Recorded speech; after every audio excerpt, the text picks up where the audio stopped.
తెలంగాణ భవన్లో హరీష్ రావు మాట్లాడుతున్నారు. లైవ్ చూద్దాం. అసలు తెలంగాణ రాష్ట్రం ఆనాడు 1956 కంటే ముందు హైదరాబాద్ రాష్ట్రంగా తెలంగాణ ఉండేది. ఉన్న రాష్ట్రాన్ని ఆంధ్రప్రదేశ్తో కలిపిన పార్టీయే కాంగ్రెస్ పార్టీ. మొదటి ఎస్ఆర్సి తెలంగాణను సొంత రాష్ట్రంగా ఉంచాలని ఫజల్ అలీ కమిషన్ స్పష్టంగా చెప్పినా కూడా ఆనాడు తెలంగాణను ఆంధ్రప్రదేశ్లో కలిపి మరణ శాసనం రాసిన పార్టీ కాంగ్రెస్ పార్టీ. 1969 తెలంగాణ తొలి ఉద్యమంలో 369 మందిని కాల్చి చంపిన పార్టీ కాంగ్రెస్ పార్టీ. ఆనాడు ఫజల్ అలీ కమిషన్ వద్దనంగా కూడా బలవంతంగా ఆంధ్రప్రదేశ్తో కలుపుతుంటే సిటీ కాలేజీలో పోరాటం చేస్తే సిటీ కాలేజీలో ఫైరింగ్ జరిపి విద్యార్థులను పొట్టన పెట్టుకున్న పార్టీ కాంగ్రెస్ పార్టీ. మలిదశ ఉద్యమంలో ఇచ్చిన తెలంగాణ వెనక్కు తీసుకొని వందలాది మంది యువకులను పొట్టన పెట్టుకున్న పార్టీ కాంగ్రెస్ పార్టీ.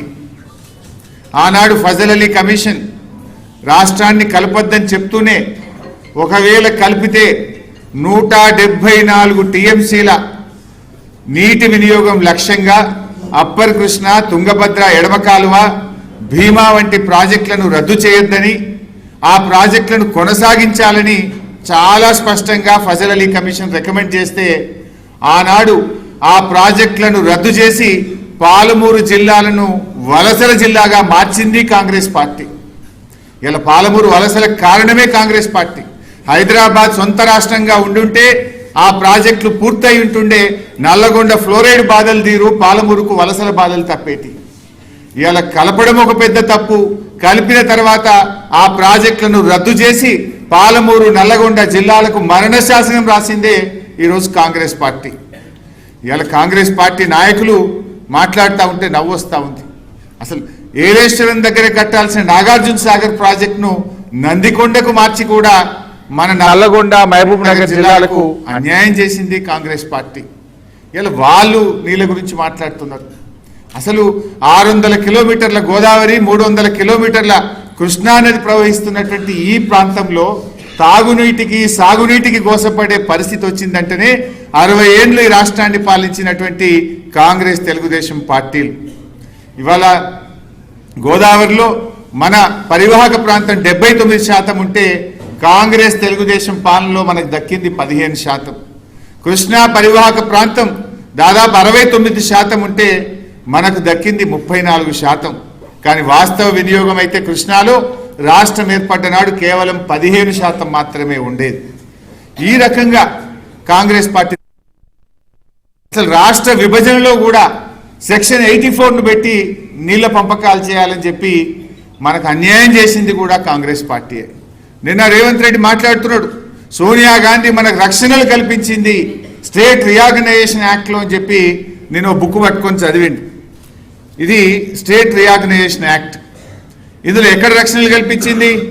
నిన్న మాట్లాడింది రేవంత్ రెడ్డి గారు అసెంబ్లీలో 11th షెడ్యూల్లో స్టేట్ రీఆర్గనైజేషన్ కమిటీలో ప్రాజెక్టులు చేర్చి పాలమూరు రంగారెడ్డి ఎత్తిపోతుల పథకానికి రక్షణ కల్పించింది అని మాట్లాడింది. I will take out page number 118 11th schedule.